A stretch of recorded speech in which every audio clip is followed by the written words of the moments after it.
മൂത്തോന്റെ വലങ്കയല്ലേ, അപ്പം നമ്മൾ അടുത്ത പാർട്ടിനും വെയിറ്റ് ചെയ്യാം. എന്തെങ്കിലും അപ്ഡേറ്റ് എന്തെങ്കിലും ഉണ്ടോ? ഇല്ല, എനിക്ക് കൂടുതലായിട്ടൊന്നും ഇപ്പം പറയാനും എൻ്റെ വർക്കും കാര്യങ്ങളൊക്കെ നടന്നുകൊണ്ടിരിക്കുന്നു. അത് ഓക്കെ. അപ്പം ലോക 2-ന് വേണ്ടി നമ്മൾ എല്ലാവരും വെയിറ്റിംഗ് ആണ്. അപ്പൊ നമ്മൾ കമ്മിങ് ബാക്ക് ടു ധീരത്തിലേക്ക് വരുമ്പോൾ, ഈ ഒരു പുതിയ ഡയറക്ടറിന്റെ കൂടെ വർക്ക് ചെയ്യുമ്പോൾ ഉള്ളൊരു എക്സ്പീരിയൻസ് എങ്ങനെയായിരുന്നു നിങ്ങൾ 3 പേർക്കും? ഭയങ്കര ചിൽ ഡയറക്ടർ എന്ന് ഭാവിയിൽ അറിയപ്പെടാം. കുറച്ചേരം സാഗർ സംസാരിക്കും കാര്യമായിട്ട്. ഭയങ്കര അടിപൊളിയാണ്. കറക്റ്റായിട്ട് വിഷനും കാര്യങ്ങളൊക്കെ ഉണ്ട്. എന്താണ് ഒരു ആക്ടർ ചെയ്യേണ്ടതെന്ന് വ്യക്തമായിട്ടുള്ള ധാരണയുള്ള ഒരാളാണ്. 100 പടം ചെയ്തതിന്റെ എക്സ്പീരിയൻസ് ഉള്ള പോലെയാണ് ഡയറക്ട് ചെയ്യുന്നത്. സാധാരണ പുതിയ ആൾക്കാർ ചെയ്യുമ്പോൾ ഭയങ്കര കൺഫ്യൂഷൻസ് ഉണ്ടാവും, പേടി ഉണ്ടാവും, ഒരുപാട് പ്രശ്നം ഉണ്ടല്ലോ ഡയറക്ടർക്ക്. ആക്ടേഴ്സിന്റെ കാര്യം ചെയ്ത, പക്ഷെ ഇവർക്ക് അങ്ങനെയില്ല, എന്തെല്ലാം കാര്യങ്ങളുണ്ട്. അപ്പൊ അതൊക്കെ ഭയങ്കര ഫണ്ണായിട്ട് ഭയങ്കര ചില്ലായിട്ട് നടക്കുമ്പോൾ നമുക്ക് ആക്ടേഴ്സിന് വഴി ഇയാളെന്തെങ്കിലും നടക്കുന്ന ഒരു ഉത്തരവാദിത്തം തോന്നുമെങ്കിലും പക്ഷെ ഭയങ്കര പുള്ളിയാണ്. ഭയങ്കര കറക്റ്റായിട്ട് വിഷൻ ഉണ്ട്. അടിപൊളിയായിരുന്നു. ഭയങ്കര ഹാപ്പിയാണ് ഇമ്രാനോട് വർക്ക് ചെയ്യാൻ പറ്റിയത്. ചിൽ ഡയറക്ടർ. നിശാന്തേട്ടന് അങ്ങനെ തോന്നി? ഇത്രയും എക്സ്പീരിയൻസ് ഉള്ള ഒരാളല്ലേ? ഭയങ്കര എനർജിയാണ്. അതെ, നമുക്ക് അടുത്തേക്ക് ചെല്ലുമ്പോൾ നമ്മളിങ്ങനെ തെറിച്ച് എനർജി കാരണം, വൈബ്രേഷൻ കാരണം. അതെ അതെ അതെ. അപ്പൊ ആ ഒരു എനർജി ലെവൽ ആ ലൊക്കേഷനിൽ മൊത്തത്തിലുണ്ടായിരുന്നു.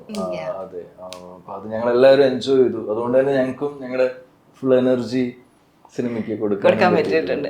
ഇപ്പോ നമ്മുടെ മലയാള സിനിമയിൽ നിന്ന് ഒരു ബ്രേക്ക് എടുത്ത് പോയി, അല്ലെങ്കിൽ പിന്നെ തിരിച്ചു വരുന്നതാണ്. അപ്പം ആ 2 ഫേസ് വെച്ച് നോക്കുമ്പോൾ ഇപ്പൊ മലയാള സിനിമേനെ എങ്ങനെയാണ് കാണുന്നത് ശരിക്കും? ഒരുപാട് മലയാള സിനിമ എന്ന് പറയുമ്പോൾ കോണ്ടന്റ് വൈസ് ഓൾവേസ് നമ്മൾ ഫോർവേഡ് ആയിരുന്നു from the beginning, I think. പക്ഷെ എന്തോ ഒരു പാൻ ഇന്ത്യ ലെവലിൽ എത്തുന്ന ഒരു ട്രെൻഡ് തുടങ്ങിയത് I think is just before. In fact forensic 2000 I think just before Covid ആയിരുന്നു തിയേറ്ററിൽ റിലീസായത്. ഏറ്റവും ലാസ്റ്റ് സിനിമയായിരുന്നു ഫോറൻസിക് ബിഫോർ കോവിഡ് തിയേറ്ററിൽ റിലീസായ പടം. പക്ഷെ ഐ തിങ്ക് കോവിഡ് ആ ഒരു സമയം, കോവിഡിന്റെ സമയത്താണ് ഈ trend of sitting down and watching cinema. ആ ഒരു സമയത്തല്ലേ നമ്മുടെ മലയാള സിനിമയൊക്കെ പാൻ ഇന്ത്യ ലെവലിലൊരു എന്താ പറയാ ഒരു അപ്രീസിയേഷൻ കിട്ടാൻ തുടങ്ങി. സോ ഒബ്വിയസ്ലി ഭയങ്കര ഒരു ഡിഫറൻസ് ഉണ്ട് that way, in that sense നോക്കുവാണെങ്കിൽ. ഇപ്പൊ മലയാളം എന്ന് പറഞ്ഞാൽ ഒരുപാട് എല്ലാവർക്കും ഒരു ജനറലി നല്ലൊരു റെസ്പെക്ട് ആൻഡ് എന്താ പറയാ ഒരു മലയാള സിനിമ, മലയാളി ആക്ടർ ആണല്ലേ, അപ്പോ പെർഫോമർ 100% നല്ല അടിപൊളി പെർഫോമർ ആയിരിക്കും എന്നുള്ള ഒരു മെന്റാലിറ്റി എല്ലാവർക്കും ഉണ്ട്. അത് പറയുകയും ചെയ്യും. നമ്മുടെ അടുത്ത് നിങ്ങളുടെ അടുത്തൊന്നും പറയേണ്ട ആവശ്യമില്ല, നിങ്ങളൊക്കെ അടിപൊളി പെർഫോമേഴ്സ് അല്ലേ എന്ന്. സീരിയസ്ലി എനിക്ക് ഏത് ഇൻഡസ്ട്രിയിൽ ഞാൻ വർക്ക് ചെയ്തിട്ടുണ്ടോ എല്ലാവരും എൻ്റെ അടുത്ത് പറയുന്ന അതൊരു 1 പോയിന്റ്. പിന്നെ കോണ്ടന്റ് വൈസ് നമ്മളാണ് ഏറ്റവും ബെസ്റ്റ് ഇതുവരെ, you know what we are delivering.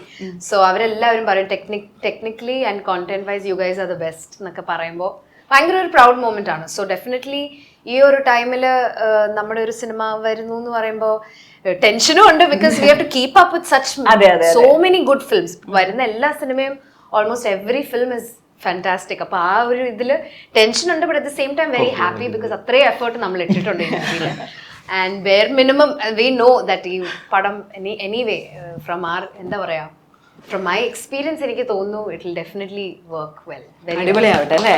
ഇപ്പം സാഗർ, ഇപ്പം ഒരു പടം വിജയിച്ചു കഴിഞ്ഞാൽ, അല്ലെങ്കിൽ അതിനകത്തൊരു ക്യാരക്ടർ അപ്രിസിയേഷൻസ് ഒരുപാട് കിട്ടിക്കഴിഞ്ഞു കഴിഞ്ഞാൽ പിന്നെ അവരുടെ ഒരു തുടർച്ചയായിട്ടുള്ള ഒരു പടങ്ങളുടെ ലിസ്റ്റ് നമുക്ക് കേൾക്കാൻ പറ്റും, അല്ലെങ്കിൽ ഇങ്ങനെ അടുത്ത പടം വരുന്നു ഇങ്ങനെ. അപ്പം എനിക്ക് പക്ഷെ ഒരുപാട് അങ്ങനെ പടങ്ങളുടെ ലിസ്റ്റ് ഞാൻ സാഗറിന്റെ കേട്ടിട്ടില്ല. അത് സെലക്റ്റീവ് ആവുന്നത് കൊണ്ടാണ്. സെലക്റ്റീവ് ആവുന്നത് കൊണ്ടാണ്. പിന്നെ ഒരു സമയം എടുക്കല്ലോ ഒരു പടം കഴിഞ്ഞ് നമുക്ക് കഥകൾ വന്ന് പെട്ടെന്ന് പോയിട്ട് നാളെ ഒരു സിനിമ ചെയ്യാന്ന് പറഞ്ഞാൽ നടക്കില്ല. എല്ലാം നമുക്ക് നല്ലൊരു കഥ വരണം, എല്ലാ ടീമുകൾ വരണം. പക്ഷെ ഞാൻ ഈ വർഷം ഒരു 5 പടം ചെയ്തിട്ടുണ്ട്. അപ്പൊ ഫസ്റ്റ് പണി കഴിഞ്ഞിട്ട് ഇറങ്ങാൻ പോകുന്ന സിനിമ ഇതിലാണ്. ഗ്യാപ്പ് വന്നത് കണ്ടുകൊണ്ട് ഞാൻ ചോദിച്ചത്. നോർമലി അങ്ങനെയാണല്ലോ, ഇപ്പൊ ഒരാള് ഭയങ്കര നോട്ടബിൾ ആയിട്ട് ഒരു ക്യാരക്ടർ വന്നു കഴിഞ്ഞാൽ സമയം എടുക്കൂലേ?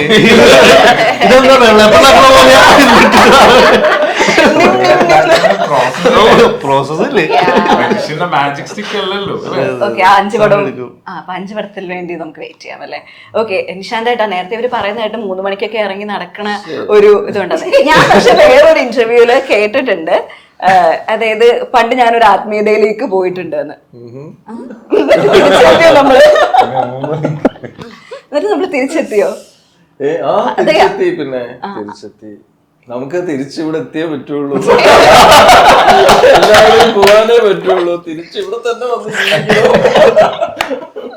അല്ല, അന്ന് ആത്മീയതയിലേക്ക് പോയതിന്റെ ഭാഗമായിട്ടാണോ ഇരുട്ടത്ത് നമ്മൾ പല കാഴ്ചകളും കാണുന്നത്? അതെല്ലാവർക്കും അങ്ങനെയൊക്കെ തന്നെയാണ്. അല്ല ഞാൻ പറയുന്നത്, നമ്മളല്ലേ ഇപ്പൊ കറണ്ട് പോകുമ്പോ പെട്ടെന്നൊരു ഭയങ്കര ഇരുട്ട് ഫീൽ ചെയ്യും. പക്ഷെ അവിടെ കുറച്ചു നേരം നമുക്കെല്ലാം അതുപോലെ തന്നെയാണ്. എനിക്ക് അങ്ങനെ ഒരു അതെ, രാത്രി വളരെ നല്ല രസമായിട്ട് അപ്പൊ ഇങ്ങനെ എല്ലാം കാണാൻ പറ്റും. രാത്രി മൈൻഡിന്റെ ക്ലാരിറ്റി ആണെന്ന് തോന്നുന്നു ഉദ്ദേശിക്കുന്നത്. അല്ല, ഞാൻ നമ്മുടെ വരും, പതുക്കെ വരും. അല്ല, അതിപ്പോ നമ്മളിപ്പോ ഏതെങ്കിലും ഒരു ദിക്കിലേക്ക് എത്തിയ ചില പറയാം പെട്ടെന്ന് കറണ്ട് പോയി ഒന്നും ഉണ്ടാവില്ല, കുറച്ച് കഴിയുമ്പോൾ നമുക്ക് ഓട്ടോമാറ്റിക്കലി കാണും, അതായത് അഡാപ്റ്റ് ആവും. അഡാപ്റ്റ് ആയി ഈ 3 മണിക്കൊക്കെ എണീറ്റ് ഇവന് എങ്ങോട്ടായി ഇതൊന്നുമില്ല. ചിലപ്പോ വളരെ നേരത്തെ എണീക്കാറുണ്ട്. അപ്പൊ ആ ഒരു സമയത്തൊക്കെ എണീറ്റ് കുളിച്ച് അതൊക്കെ നടക്കാനൊക്കെ ഇറങ്ങുന്നതാണ്. ടൈറ്റില് വരാം, 3 മണിക്ക് എഴുന്നേറ്റ് നിശാന്ത് സാഗർ നടക്കുന്നത്. അത് അറിഞ്ഞാൽ നിങ്ങൾ ഞെട്ടും.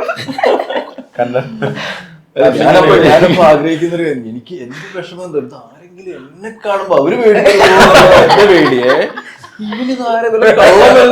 വരുന്നേന്നുള്ളൊരു. അതെ, അത് മാത്രമാണ് എനിക്ക് എപ്പോഴും ആ സമയത്ത് പുറത്തൊക്കെ നടക്കുമ്പോൾ ഉള്ളൊരു. ഇങ്ങനെയൊന്നും പരിപാടി ഒന്നും ഇല്ലല്ലോ അല്ലേ? ഇല്ല, എനിക്ക് എക്സ്പീരിയൻസ് ചെയ്യണം. രാത്രിയാകുമ്പോ ഇറങ്ങി നടക്കാം. പിന്നെ നമ്മുടെ ഈ സിനിമ ധീരത്തിന്റെ നെടുന്തൂണായിട്ട് നമ്മുടെ ഇന്ദ്രജിത്തേട്ടൻ. അപ്പോ എല്ലാരും ഇതിന്റെ കമന്റ് സെഷൻസ് വായിക്കുമ്പോ ഒരുപാട് പേര് കമന്റ് ചെയ്തേക്കുന്ന ഒരു കാര്യം, ഇന്ദ്രജിത്ത് എന്നുള്ള ഒരു ആക്ടറിനെ മലയാള സിനിമ വേണ്ട വിധം യൂസ് ചെയ്തിട്ടില്ല എന്നാ. നിങ്ങൾക്ക് അങ്ങനെ ഒരു അഭിപ്രായം ഉണ്ടോ? ശരിക്കും ഇതുപോലുള്ള ഡയറക്ടറിന്റെ കൈ കിട്ടിയ പുള്ളി കിടിലനാക്കും എന്നുകൂടി ഉണ്ട്. ഞാൻ പറഞ്ഞ ഇന്ദ്രജിത്ത് ആക്ടർ എന്ന് വെച്ചാൽ അയാൾ ഭയങ്കര പൊട്ടൻഷ്യൽ ഉള്ള ഒരു നടനാണ്. ഞാൻ ബേസിക്കലി ഭയങ്കര ഇന്ദ്രജിത്തിന്റെ ഒരു ഫാനാണ്. സോ പുള്ളി ചെയ്ത ഒരുപാട് വേഴ്സറ്റൈൽ ആയ ക്യാരക്ടേഴ്സ് ഉണ്ട്.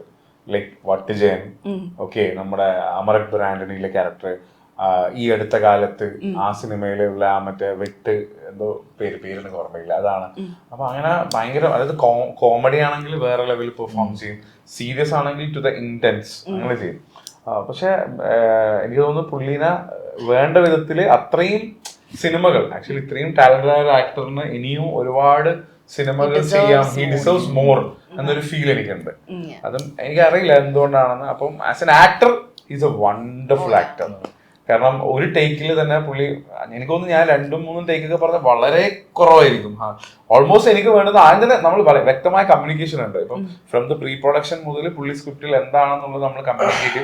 പുള്ളി അന്ന് രാവിലെ ഷോട്ടിൽ വന്നതിനോട് ചോദിക്കും, ഇതിന് എന്താണ് ഉദ്ദേശിക്കുന്നത്, ഇതിൽ എന്താണ്, എങ്ങനെയാണ് സ്റ്റാലിൻ, ഇത് എങ്ങനെയാണെന്നൊക്കെ ചോദിച്ച്, അപ്പൊ അത് ഷോട്ടിലേക്ക് വന്ന് ചേട്ടാ ഇതാണെന്ന് പറഞ്ഞാൽ അത് പുള്ളി ഡെലിവറി ചെയ്യും. അങ്ങനെ കൂടുതൽ 2-3 ടേക്കിലും വളരെ കുറവ് ഉണ്ടാവും. പക്ഷെ എന്നാലും മെയിൻ, പിന്നെ ചിലപ്പോൾ ഫോക്കസിന്റെ ഒക്കെ പ്രശ്നങ്ങളിലായിരിക്കും നമ്മൾ കൂടുതൽ. കാരണം അധികം നമ്മുടെ ഈ സിനിമയിൽ അധികം ചാർജിങ് ഷോട്ടും എല്ലാം മൂവ്മെന്റ് ഷോട്ട്സ് ആണ്. അപ്പൊ അതിലുള്ള ഫോക്കസിന്റെ പ്രോബ്ലമിലായിരിക്കും കൂടുതൽ ചിലപ്പോൾ ഷോട്ട് എടുത്തിട്ടുണ്ടാവും. എന്നിട്ട് പെർഫോമൻസ് വൈസ് ഇന്ദ്രൻ അങ്ങനെ ഒരു വലിയ പ്രശ്നങ്ങൾ ഉണ്ടായിട്ടില്ല. അപ്പൊ as A very good actor, നമ്മൾ പറയുന്നത് അതേ രീതിയിൽ കൺസീവ് ചെയ്യാൻ പറ്റുന്ന ഒരു ആക്ടറിനെ ഡയറക്ട് ചെയ്യാൻ പറ്റുമെന്ന് വെച്ചാൽ അത് വലിയൊരു ഭാഗ്യമാണ്. So he deserves more. And I think ഉറപ്പായിട്ട് ഇനി ഇന്ദ്രജിത്തിന്റെ ഒരു കാലമാണ്. തീർച്ചയായിട്ടും വരാനിരിക്കുന്നേ ഉള്ളൂ ഇന്ദ്രജിത്തിന്റെ ടൈം.